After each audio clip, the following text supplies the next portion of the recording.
It was supposed to be just another routine panel, a room filled with polite smiles, carefully measured nods, and a sense that everything would be forgotten by morning.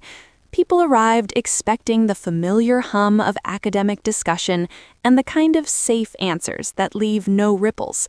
But the moment the young man stepped onto the stage, the air shifted in a way that couldn't be ignored. There was no shout, no dramatic entrance, only the subtle weight of presence. He walked as if the spotlight had always been his companion, shoulders squared, posture measured, and his hands lightly folded before him. The crowd, a mix of students, journalists, and professionals, sensed it immediately. This was someone who understood the room. You didn't need to look hard. Attention found him. It wasn't arrogance. It was the quiet confidence of someone born into visibility. The audience's eyes followed him instinctively. Phones were lifted, notebooks opened, but the reaction wasn't chaotic. It was precise, controlled, a ripple moving through the crowd rather than a wave. And yet, there was an unspoken tension, the kind that creeps into a room when people know something unexpected is about to unfold. Behind him, subtle details reinforced the atmosphere. Flags softly blurred in the background, polished floors reflecting the soft glow of chandeliers above, and the muted elegance of the historic hall, reminding every attendee of the weight carried by the conversations that had occurred in these same walls before. It was a stage designed to highlight authority and tradition, yet it was about to witness something new. When she arrived moments later, calm, measured, yet undeniably powerful, the contrast became unmistakable. Her steps were deliberate, eyes forward, mouth set in a neutral line that hinted at the force beneath. The energy shifted again, more sharply this time. Where one carried inherited presence, the other carried earned authority. The room was no longer just a room, it was a proving ground. And from the very first breath, it was clear that what was supposed to be a forgettable panel would become a defining moment of observation, reflection, and subtle tension. Every detail, from posture to gaze, from clothing to stance, contributed to the narrative silently being written before anyone spoke a word. By the time the moderator welcomed the panelists, the room already felt alive in a new way, a calm yet undeniable sense that something extraordinary was unfolding. In that moment, the viewer, watching through the screen or seated in the hall, would understand the power of presence. Not loud, not dramatic, but effective. The stage was set. The story had begun. The room itself told a story long before a single word was spoken. High ceilings arched gracefully overhead, the soft glimmer of chandeliers bouncing across polished stone floors. Rows of chairs had been filled with a mix of eager students, journalists balancing cameras and recorders, and professionals in sharp suits, all leaning forward slightly in anticipation. This was a space designed for dialogue, yet it carried an almost silent authority, the kind that makes you feel that history had already walked through these doors many times before. The moderator's voice finally cut through the quiet hum of conversation, calm and measured. Names were introduced one by one, each earning polite applause. Professors, policy experts, young entrepreneurs, each figure commanding respect in their own right. And then came the name that drew the room's attention most sharply, the young man who had already captured the stage with nothing more than his presence. Phones were subtly raised, heads turned. A ripple of recognition passed through the crowd like the whisper of a distant wind, signaling that someone familiar had entered a space that few truly command. And still there was no chaos, no wild applause, only a steady acknowledgement, an unspoken respect. The atmosphere had thickened, shifting from the routine to something quietly electrifying. But this was only the beginning. Moments later, she entered. The Congresswoman's stride was deliberate, her composure unshakable. Where others might scan the room for approval, she did not. Her eyes were forward, her posture calm, her expression neutral yet alert. From the very first step, the dynamic changed. You could almost feel the difference in weight between inherited influence and authority earned through experience. The audience felt it instinctively. There was a subtle shift in the energy of the room, the kind you notice before you can name it. Heads slightly tilted, subtle inhalations, a ripple of attention spreading across the seats. People had come expecting polite debate, but now the air hinted at tension, not conflict exactly, but a quiet testing of presence and perspective. The stage itself, framed by deep-hued curtains, seemed to accentuate this contrast. The young man sat upright, hands folded neatly, eyes forward, while she, seated beside him, appeared relaxed but attentive, her gaze scanning the room in measured sweeps. The backdrop of muted office panels and softly blurred flags served as a visual counterpoint, highlighting the balance of power not through gestures or volume, but through poise, focus, and the subtle cues of confidence. It was clear. The moderator could start the panel, ask the first question, and the audience would already be reading between the lines. Attention had shifted from mere dialogue to anticipation, the anticipation of a clash of perspectives, a quiet conversation that promised to resonate long after the lights dimmed. In that moment, viewers, whether present in the hall or watching from a screen, understood something crucial. Leadership and presence do not always announce themselves with noise. Sometimes they arrive quietly, with subtlety, and the room itself bends in recognition before a single sentence is uttered. When the microphone turned toward him for the first question, it was almost as if the room collectively held its breath. The question itself was simple enough. What does leadership mean for the next generation? But in this hall, no question was ever just a question. It became a stage, a test, and a measure of presence. The young man leaned slightly forward, lips pressed together in a calm, confident smile, the kind of smile that had been practiced countless times in front of cameras, mirrors, and audiences alike. Every movement was precise, every gesture controlled. He did not scan the room, he did not seek validation. The acknowledgement was already there. Attention, he seemed to know, was a gift that did not need to be chased. Leadership, he began, voice even and measured, is about discipline, about restraint, about understanding the responsibility that comes with influence. It's about knowing when to act and when silence is more powerful than words. His tone was smooth, deliberate, like a well-rehearsed line in a corporate boardroom, elegant, composed, and calibrated to convey authority without drama. The audience reacted with quiet nods, subtle applause, a ripple rather than a roar. There was a satisfaction in the delivery, not in dominance, but in polish. He didn't need to raise his voice. He didn't need theatrics. His presence, steady and unwavering, said everything. Inherited influence, the kind that opens doors before you even knock, has its own rhythm, and he moved in perfect time with it. And yet, there was an unspoken tension hovering in the space beside him. He spoke of stability, control, the timeless value of measured words, but while his language was familiar, it also carried the faint suggestion of distance, a subtle implication that experience, in its raw, messy form, could be tamed by discipline, that leadership was something one could inherit and polish rather than earn through trials. From the audience's perspective, it was a lesson in calm authority. From a narrative perspective, it set the stage for contrast. Every sentence, every pause seemed to leave room for a counterpoint, a voice that might challenge the notion that preparation alone defined influence. The young man did not falter when the room shifted in attention, nor when the subtle hum of anticipation thickened.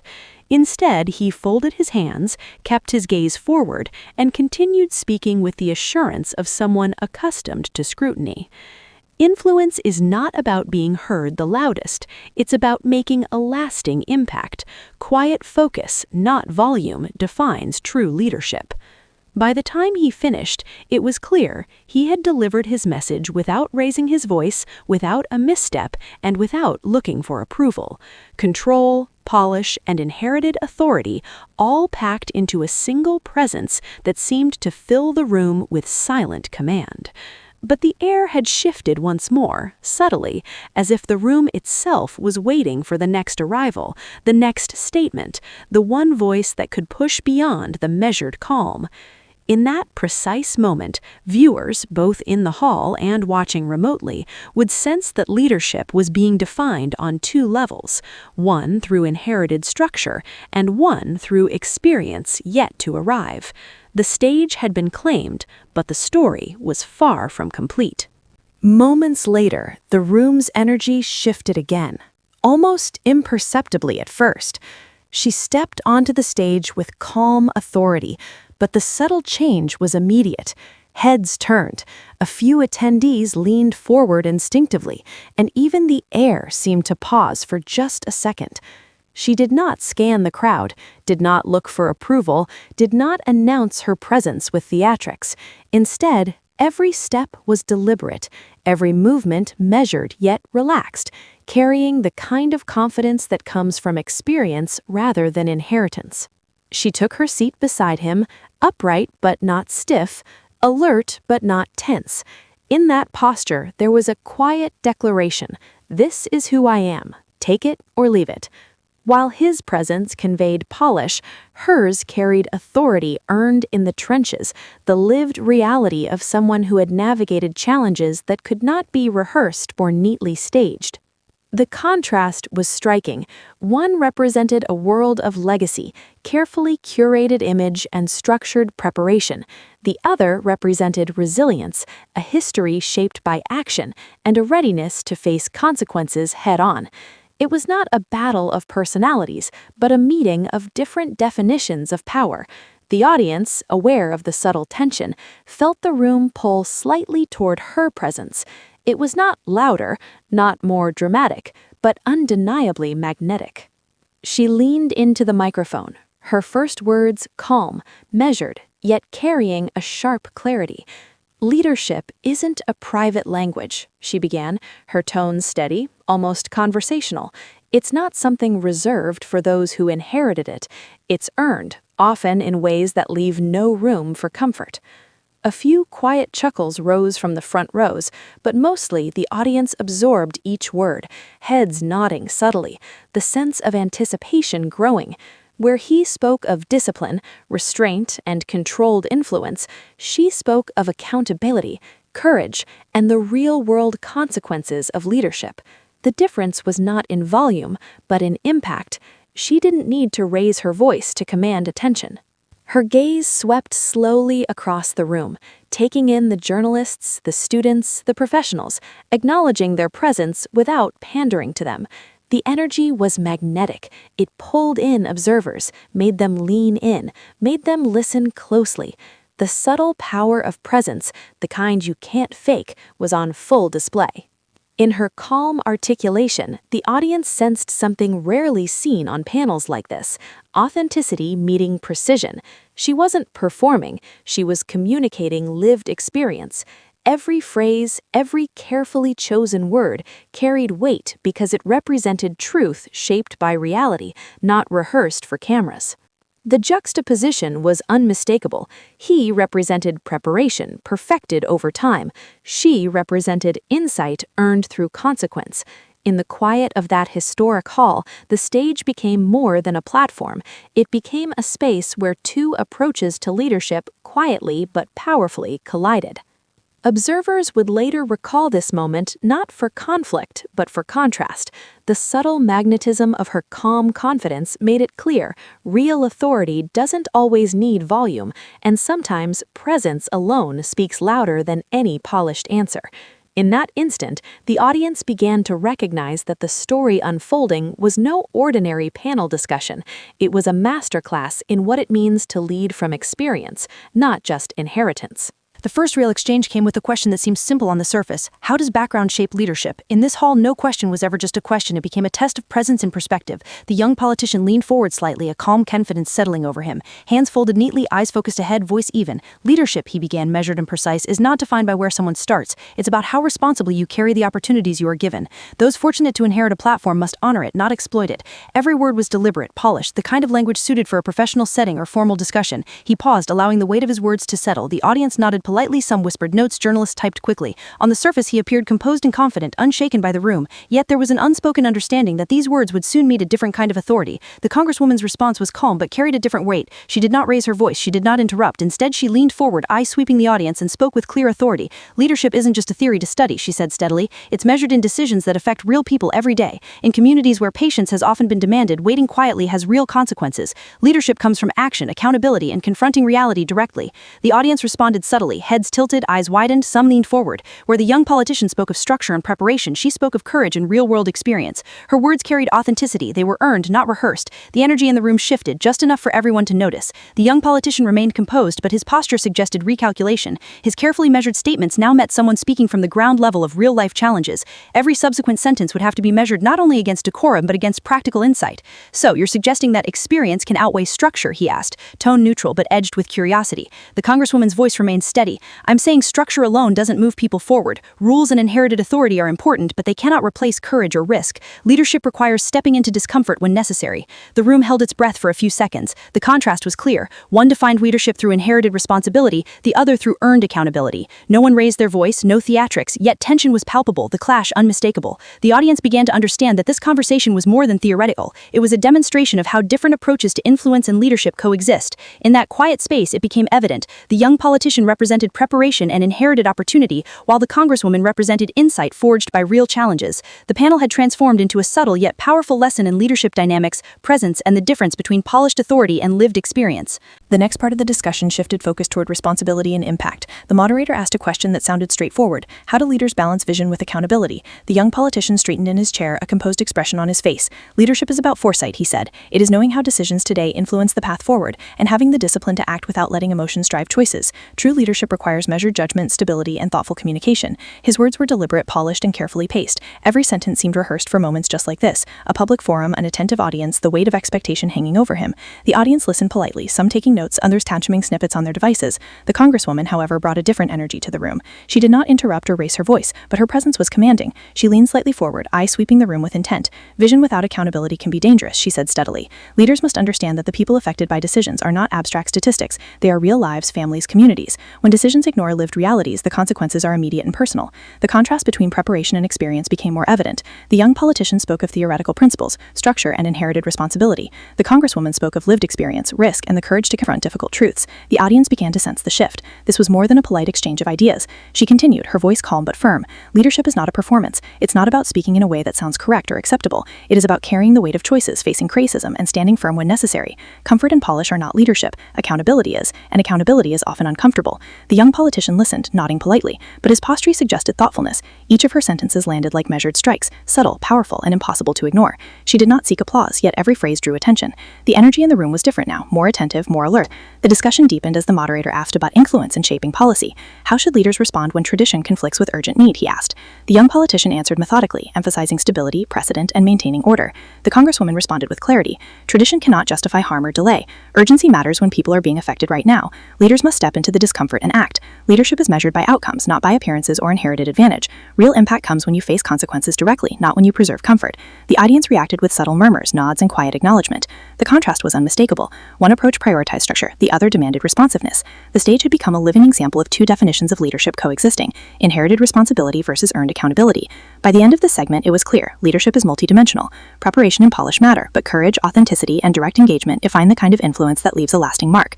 This conversation was not about winning a debate. It was about understanding the difference between theory and lived reality, and the audience could feel it in every word spoken. As the panel continued, the discussion turned toward the role of influence and communication in shaping public perception. The moderator asked what separates influence from authority in today's America.